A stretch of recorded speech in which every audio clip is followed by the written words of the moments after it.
Hello and welcome to SPMIS Academy. Today we will analyze important newspaper articles of 21st March 2023.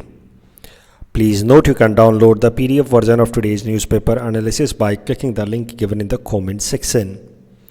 This is the list of the topics that we will be covering from today's newspaper. The first article is about 20 years of Iraq war. And this topic is important from our syllabus GS paper 2 international relations point of view.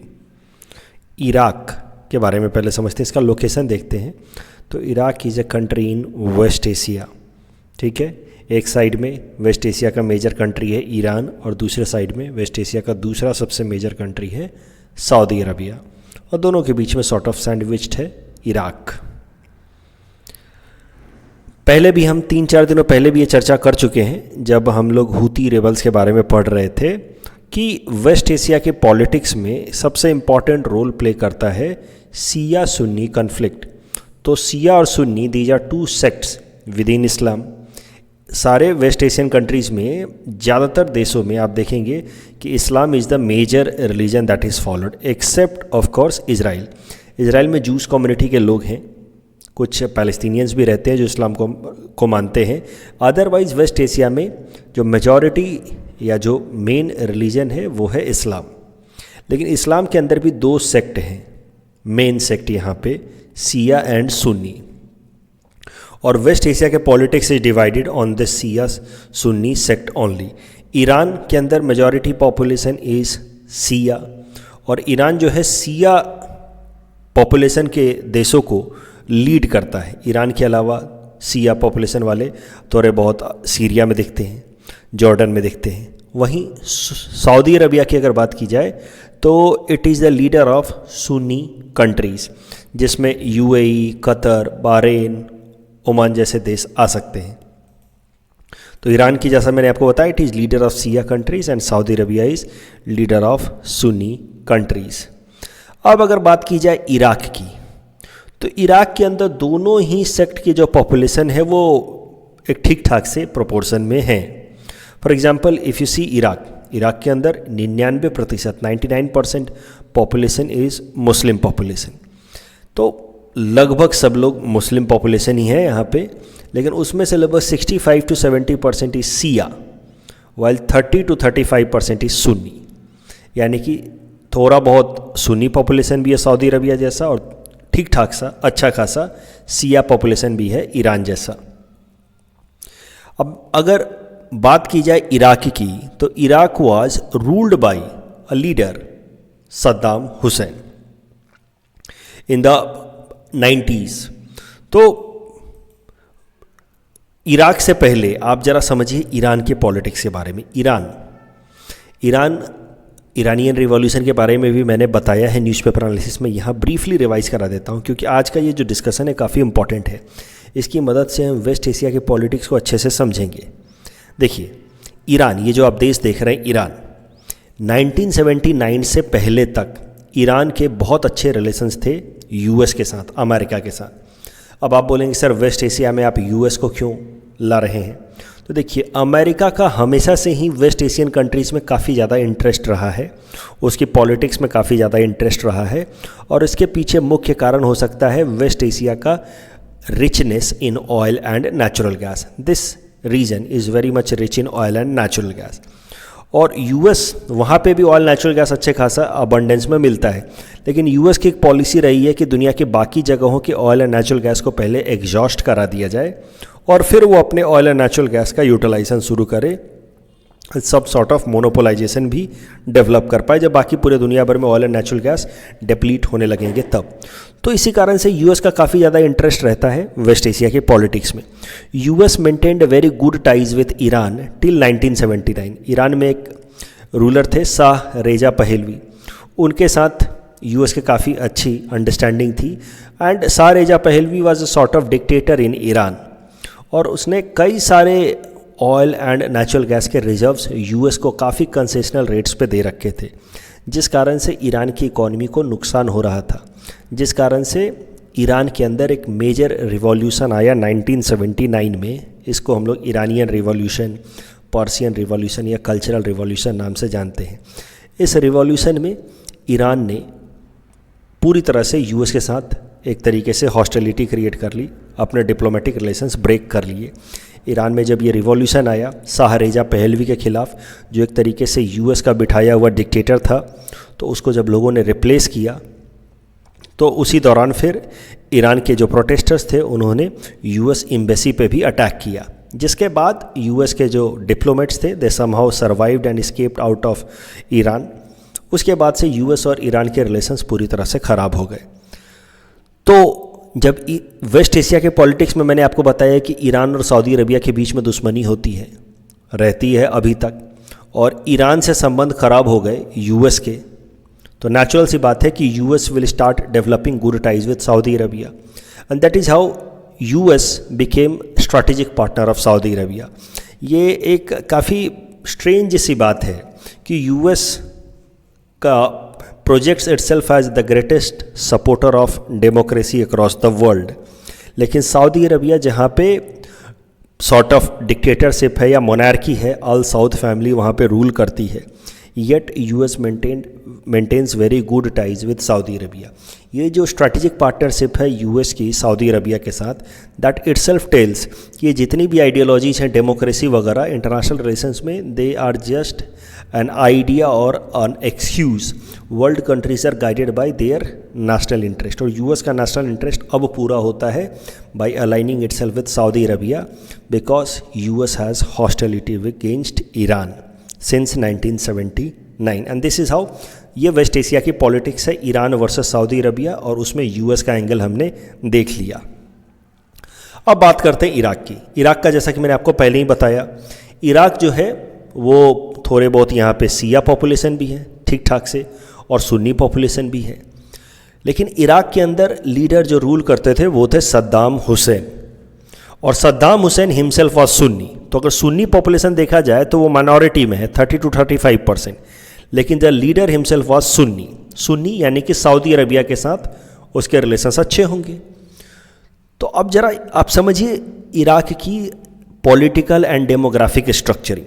Majority population है सिया, तो अगर यहाँ पे democracy आ जाती है या some sort of लोगों का ओपिनियन के बेसिस पे रूलर डिसाइड होता है, तो Iraq will become aligned with, और Iraq will get aligned with Iran, क्योंकि ईरान भी सिया देश है। लेकिन यहाँ का डिक्टेटर है सद्दाम हुसैन जो खुद सुन्नी है, और इस कारण से ही maintain good ties with Saudi Arabia, at the same time ही maintain good ties with US, क्योंकि US had hostility with Iran. तो यूएस चाह रहा था कि किसी भी तरीके से सद्दाम हुसैन को इराक में बनाए रखा जाए। तो yes, you heard me right, starting में US supported Saddam Hussein a lot, he enjoyed a lot of support from the US. इस कारण से सद्दाम हुसैन काफ़ी एम्बिशियस भी हो गए, उनको लगा कि हमें तो यूएस का भी सपोर्ट मिला हुआ है, ठीक है। उसके अलावा सऊदी अरबिया जो रीजनल मेजर पावर है उसका भी सपोर्ट मिला है बिकॉज ऑफ यूएस, क्योंकि दोनों ही चाह रहे हैं, सऊदी अरबिया और यूएस दोनों ही चाह रहे हैं कि सद्दाम हुसैन जो एक सुन्नी लीडर है वो बना रहे, क्योंकि अगर सद्दाम हुसैन के हटने के बाद कोई सिया लीडर आ जाता है तो वैसे भी पॉपुलेशन जो मेजॉरिटी पॉपुलेशन है वो सिया है, लीडर भी सिया आ जाएगा तो this country will align with Iran, जो यूएस और सऊदी अरबिया कभी नहीं चाहते। तो इस कारण से सद्दाम हुसैन का कॉन्फिडेंस आप कह सकते हैं काफ़ी ज़्यादा बढ़ गया, ही बिकेम वेरी अग्रेसिव। और सद्दाम हुसैन का सबसे पहला नज़र पड़ा एक छोटा सा देश है यहाँ पे कुवैत, काफ़ी छोटा है territory wise, but oil and natural gas में बहुत ज़्यादा रिच। और Saddam Hussein wanted to acquire और एनेक्स कुवैत विथ इराक, वो चाह रहे थे कि कुवैत को इराक के साथ एनेक्स कर लिया जाए, मर्ज कर लिया जाए। और इसी कारण से 1990 में इराकी सोल्जर्स इन्वेडेड कुवैत, उन्होंने कुवैत पे अटैक किया कुवैत को अक्वायर करने के लिए, इराकी सोल्जर्स ने अंडर डायरेक्शंस ऑफ और लीडरशिप ऑफ सद्दाम हुसैन। अभी इसी सिनेरियो को दिखाया गया है वो जो मूवी थी अक्षय कुमार की एयरलिफ्ट। ये जब अटैक हुआ तो 20-21 दिनों तक क्लियर नहीं था कि यूएस किस तरीके से रिस्पॉन्ड करेगा। यूएस इस अटैक को चुपचाप से नेग्लेक्ट कर देगा कि ठीक है इराक ने अटैक कर दिया कुवैत पे और कुवैत को अपने अंदर सब्ज्यूम कर लिया, या फिर यूएस सद्दाम हुसैन को रोकेगा, क्योंकि यूएस पे एक तरफ से लग रहा था कि वो सद्दाम हुसैन को सपोर्ट भी करेंगे, लेकिन दूसरे तरफ सद्दाम हुसैन ने काफ़ी ज़्यादा अग्रेसन दिखा दिया था, जो कि नेचुरली एक तरीके से चैलेंज था यूएस को। यूएस ने वॉर्न भी किया था सद्दाम हुसैन को। पहले भी सद्दाम हुसैन ने अपने इंटेंशंस बताए थे कि ही वांटेड टू अक्वायर और एनेक्स कुवैत, जिसके अगेंस्ट यूएस ने वॉर्न किया था, क्योंकि US wanted to play a role of a complete balancer in West Asia. तो यूएस के सजेशन के बिना कोई भी एक्शन यहाँ नहीं होना चाहिए, ऐसा यूएस का अप्रोच रहता था। और उसके बाद भी इराक ने सद्दाम हुसैन के लीडरशिप में अटैक कर दिया कुवैत के ऊपर। तो अब ये 20-21 दिनों तक अनसर्टेनिटी थी कि यूएस इंटरवीन करेगा कि नहीं करेगा, और वही 20-21 दिन का सिनेरियो दिखाया गया है उस मूवी एयरलिफ्ट में। अल्टीमेटली 20-21 दिनों के बाद US decided to stop the Iraqi forces under leadership of Saddam Hussein. US intervened in the process. You see, क्योंकि यूएस को लग रहा था कि अगर किसी भी एक लीडर को हमने पूरी तरह से फ्री हैंड दे दिया वेस्ट एशिया में, तो यूएस का इन्फ्लुएंस वेस्ट एशिया में कम हो जाएगा। और सद्दाम हुसैन काफ़ी अग्रेसिव हो रहे थे। He was enjoying an upper hand in West Asia, he was defying the US orders also. और इस कारण से US forces intervened and they decided to stop Iraqi forces in Kuwait. अभी हुआ क्या, अभी यूएस फोर्सेस का तो कोई मैच था नहीं, इराकी फोर्सेस तो यूएस फोर्सेस को काउंटर कर नहीं सकते थे। तो इराकी फोर्सेस कुवैत से धीरे धीरे बाहर निकल आए। कई सारे जगहों पे उन्होंने तेल के कुओं में आग भी लगा दी, नेचुरल रिसोर्स को डिस्ट्रॉय भी किया, लेकिन धीरे धीरे इराकी फोर्सेस कुवैत से बाहर निकल आए। लेकिन ये जो पूरा का पूरा जो सिनेरियो हुआ, इसको नाम दिया जाता है first Gulf war. Persian Gulf से इसको कहा जाता है फर्स्ट गल्फ या वॉर, या फर्स्ट इराक यूएस वॉर बोला जाता है। अटैक हुआ था कुवैत पे, लेकिन ultimately it turned out to be war between Iraq and US. Iraqi forces pulled out of Kuwait, लेकिन कुछ हद तक there was to some extent there was some struggle between the two forces also. और एक तरीके से US को के अगेंस्ट फाइट करने के कारण Saddam Hussein became a kind of hero in West Asia, कि भाई इस इंसान ने इसकी लीडरशिप में ये वेस्ट एशिया का एक ऐसा देश जो यूएस से लड़ गया, ठीक है, he is so brave and so aggressive, and this is how Saddam Hussein started to project himself like a hero, कि I don't fear even the US and I can fight them and all. और West Asia के अंदर जो Islamic countries हैं या Islamic लोग हैं, देखिए रेडिकल इस्लामिक लोग, जो रेडिकल इस्लामिक सोसाइटीज़ हैं, काफ़ी radical orthodox, they anyway don't like US और western societies because their life style is considered to be threat for the Islamic culture. ठीक है, जिस तरीके का लाइफ स्टाइल है वेस्ट का, उस हिसाब से इस्लाम वेस्ट को, जो ऑर्थोडॉक्स इस्लाम है, वो वेस्टर्न कल्चर को अपना बड़ा थ्रेट मानता है, ना कि कल्चर ऑफ इंडिया। क्योंकि इंडिया का कल्चर तो बहुत हद तक सिमिलर भी है, लेकिन वेस्टर्न सोसाइटीज़ में हर वो चीज़ होता है जो इस्लाम में काफ़ी स्ट्रॉन्ग तरीके से फॉरबिडन है। Best example is the alcohol itself, right, the dressing sense and all, the food sense and all. तो एक बार जब सद्दाम हुसैन ने और उनकी फोर्सेस ने यूएस फोर्सेस को काउंटर अटैक किया या कुछ हद तक रेजिस्ट किया, तो that made Saddam Hussein a kind of hero in West Asia.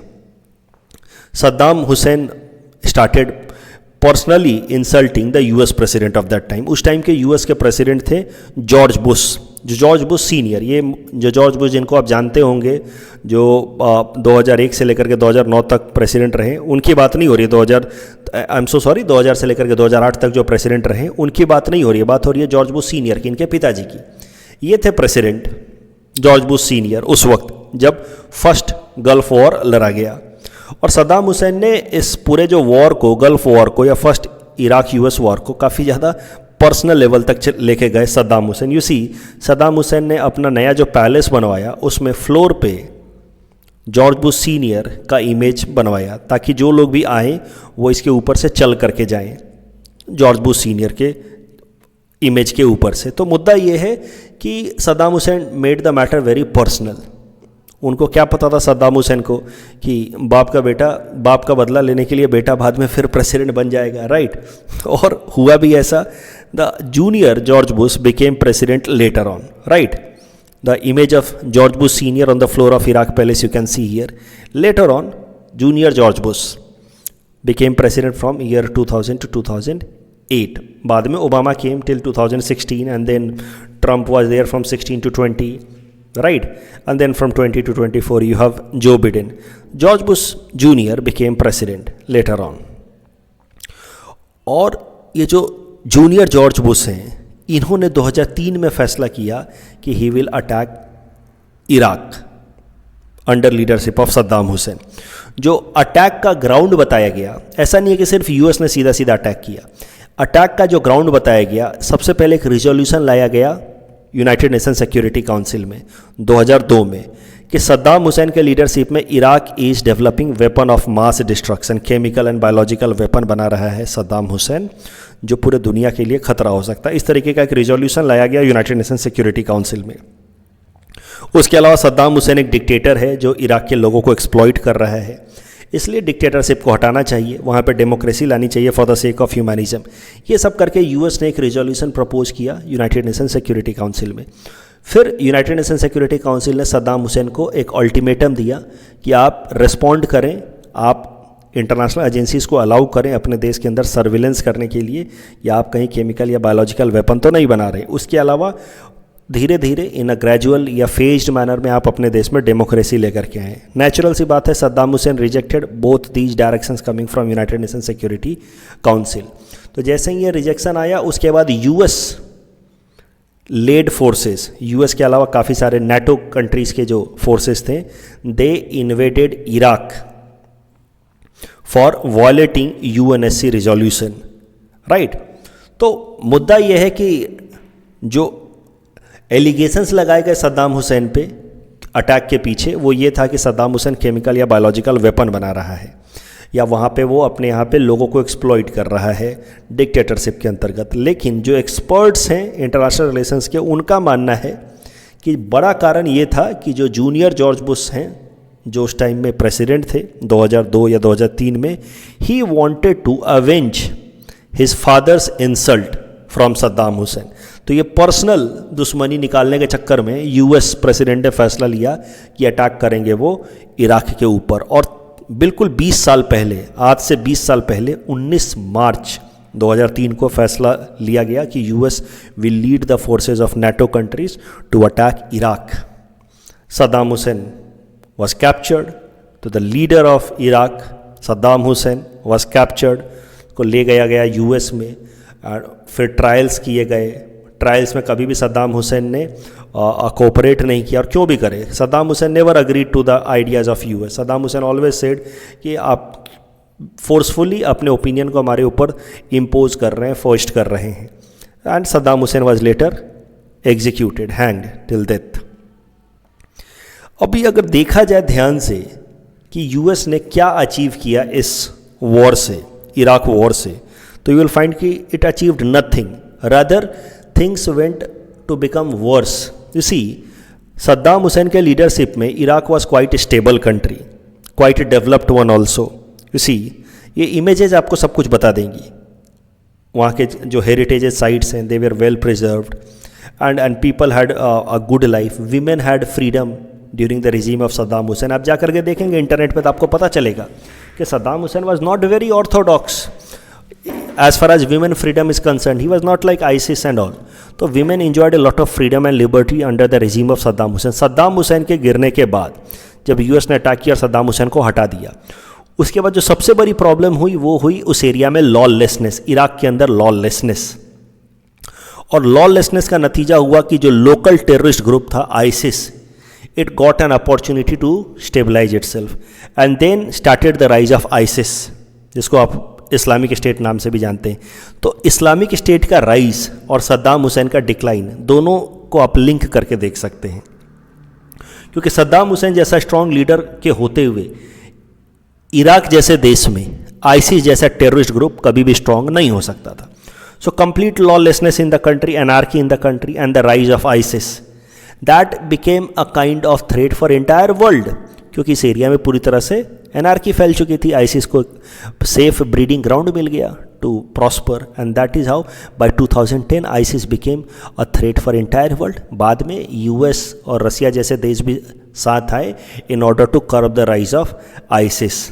तो मुद्दा ये है कि सिर्फ पर्सनल रिवेंज लिया गया है, कोई फ़ायदा हुआ नहीं। अगर बात की जाए जो एलिगेशंस लगाए गए थे कि वेपन्स ऑफ मास डिस्ट्रक्शन बनाया जा रहा है इराक में, ऐसा कुछ भी नहीं मिला। वेपन ऑफ मास डिस्ट्रक्शन कुछ भी नहीं मिला, राइट। उसके अलावा लॉलेसनेस फैल गया ज़रूर, वहाँ पे आईसिस का राइज हुआ, विमेन के लिबर्टी पे पूरी तरह से कर्टेलमेंट आ गया। आप देखिए कल्चरल हेरिटेजेस को डेमोलिश कर दिया गया by ISIS, and this is how Iraq got completely destroyed after removal of Saddam Hussein. And that is why sometimes जो अमेरिका की पॉलिसी है डेमोक्रेसी को प्रमोट करना, इसको क्रिटिक्स कहते हैं कि they promote democracy at gun point. ज़बरदस्ती in the name of democracy तुम अपनी पर्सनल सेल्फिश वेस्टेड इंटरेस्ट को सपोर्ट करते हो। The vested interest was to remove Saddam Hussein and that is why you removed him. Otherwise, why don't you insist for democracy in Saudi Arabia? सो अब यही है current context. 19 March marks 20 years of invasion of US on Iraq. On this occasion अब जब 20 साल पूरे हो गए हैं तो यूएस के अंदर एक तरीके से डिबेट छिड़ी है कि क्या ये वॉर चाहिए था, should this war B fought. And now most of the people of US, चाहे वो वॉर वेटरन हो, आर्मी पर्सनल्स हों या लोकल सिविलियंस हो, मेजॉरिटी सेज कि this war was needless, it was just fought for personal vendetta, it had nothing to do with the strategic interest of the US. जो भी successive governments वहाँ पे आई हैं, Obama हो या फिर ट्रंप हो या फिर अभी मौजूदा जो बिडेन रेजिम हो, all of them have in one way or other criticized George Bush decision to attack Iraq. अब ये जो पूरा का पूरा डिस्कशन है, इसके बेसिस पे आप यूएनएससी के अंदर रीस्ट्रक्चरिंग की क्यों ज़रूरत है उसको लेकर के भी आप स्ट्रॉन्ग आर्ग्यूमेंट दे सकते हैं। You see this Iraq war was not a US Iraq war, it was sanctioned by UNSC. I said first a resolution number 1441 was passed in UNSC and that too in a unanimous manner 1500, यानी कि 15 के 15 देशों ने UNSC के इसको support किया कि Iraq के अगेंस्ट एक रेजोल्यूशन लाया गया। And Iraq of course, Iraq जो है it did not agree to the resolution कि आपके यहाँ सर्विलेंस होंगे and Saddam Hussein should give its power.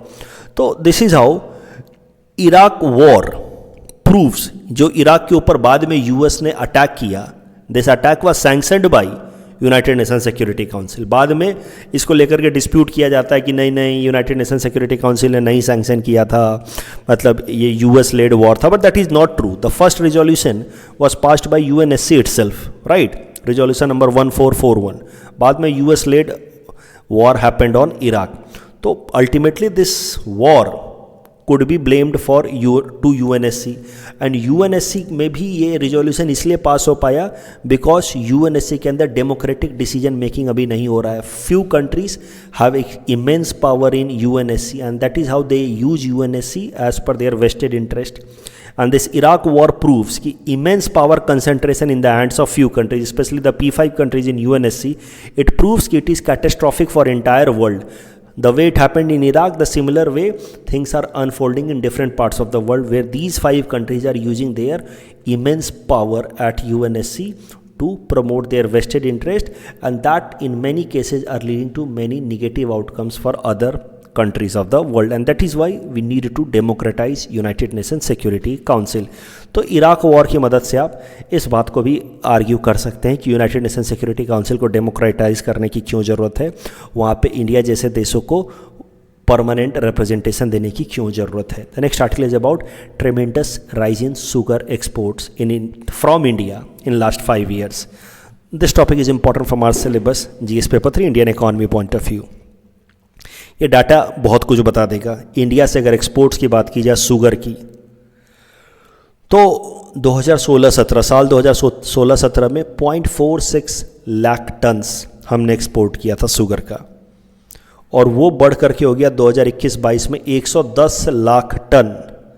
मतलब इमेंस तरीके से 5 सालों में शुगर का एक्सपोर्ट हमारे देश से बढ़ा है।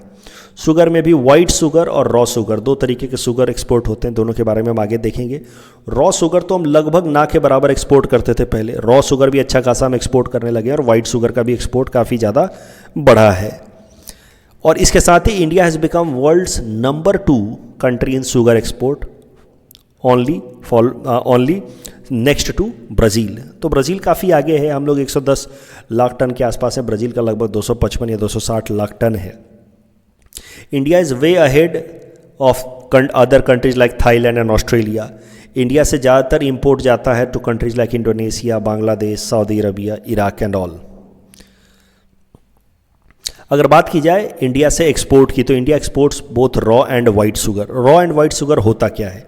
रॉ शुगर वो प्रोडक्ट होता है जो शुगर मिल से पहले बार निकल करके आता है as a result of the first crystallization of sugar cane juice. Sugar cane juice का पहली बार क्रिस्टलाइज करने से जो प्रोडक्ट निकल करके आता है वो होता है रॉ शुगर। रॉ शुगर के अंदर कई सारे इम्प्योरिटीज़ होते हैं और इस कारण से ये काफ़ी रफ होता है, ब्राउनिश कलर का होता है। इसका ICU-MSA वैल्यू होता है लगभग 600 to 1200। अभी ICU-MSA क्या होता है? ICU-MSA का फुल फॉर्म है international commission for uniform method of sugar analysis. नाम से आप समझ गए होंगे, it reflects purity of sugar. तो जितना कम वैल्यू होगा उतना ज़्यादा प्योर। ये शुगर के कलर के बेसिस पे ये वैल्यू दी जाती है। तो जितना ज़्यादा डार्क कलर उतना इम्प्योर, जितना वाइट कलर होगा उतना ज़्यादा रिफाइंड या प्योर, तो जितना वाइट कलर की तरफ होगा उतना उसका ग्रेडिंग या नंबर कम होगा।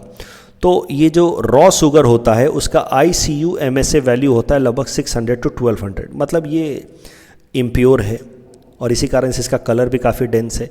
जैसे जैसे इसको रिफाइन करते जाएंगे, प्योर करते जाएंगे, इसका ICU-MSA वैल्यू घटती जाएगी और घट करके लगभग 45 तक जब आ जाता है तो इसको हम लोग कहते हैं रिफाइंड शुगर या white sugar. It is processed in refineries, removal of impurities and decolorization and its value ICU-MSA value somewhere close to 45। और ज़्यादा रिफाइन किया जाता है फॉर फार्मास्यूटिकल्स। अगर दवाइयाँ बनानी होती हैं तो ICU-MSA value has to be brought down to 20।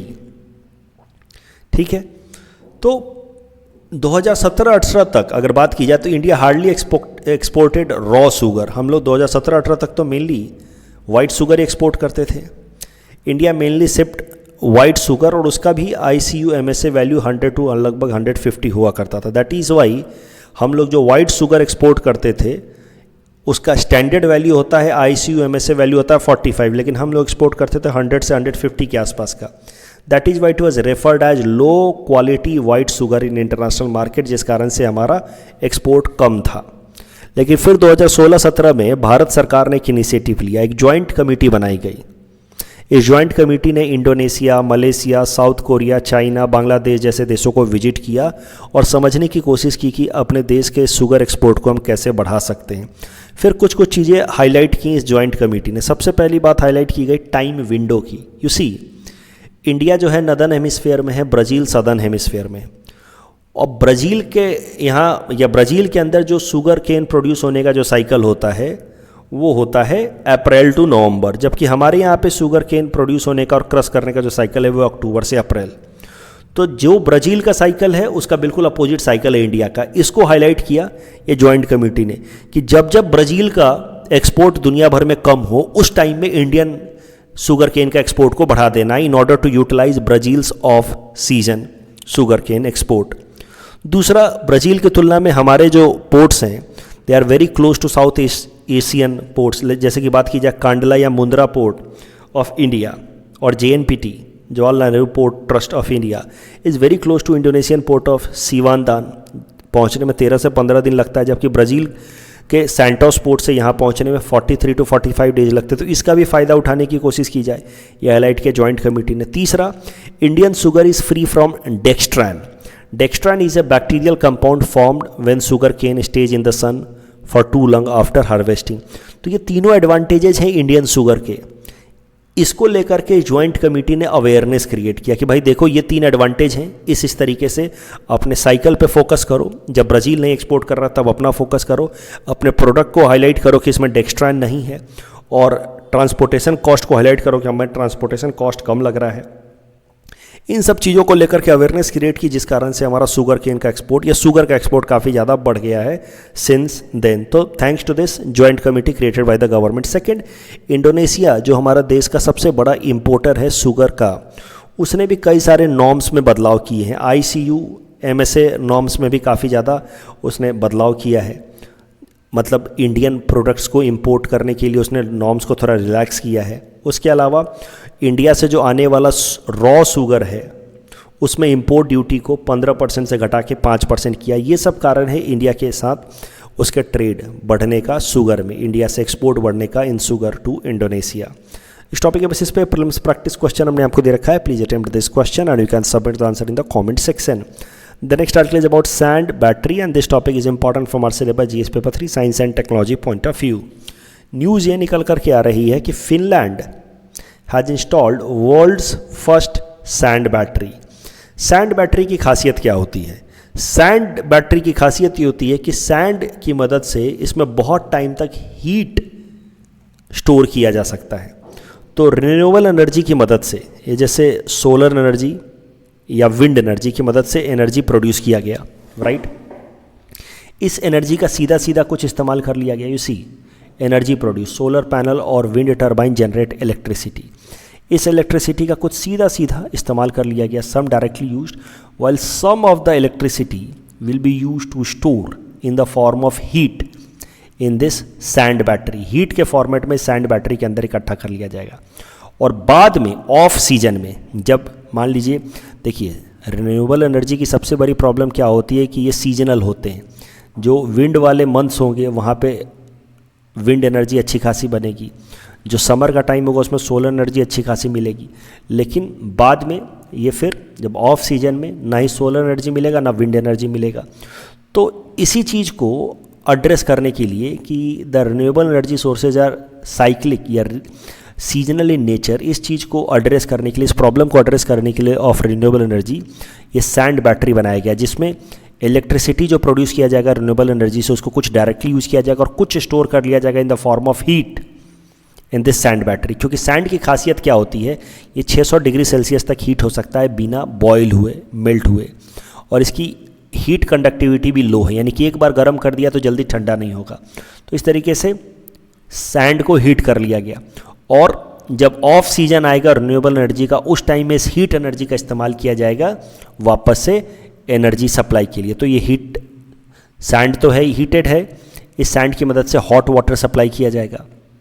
इस हॉट सैंड की मदद से वाटर को बॉयल करके टरबाइन चलाया जाएगा इलेक्ट्रिसिटी प्रोड्यूस करने के लिए।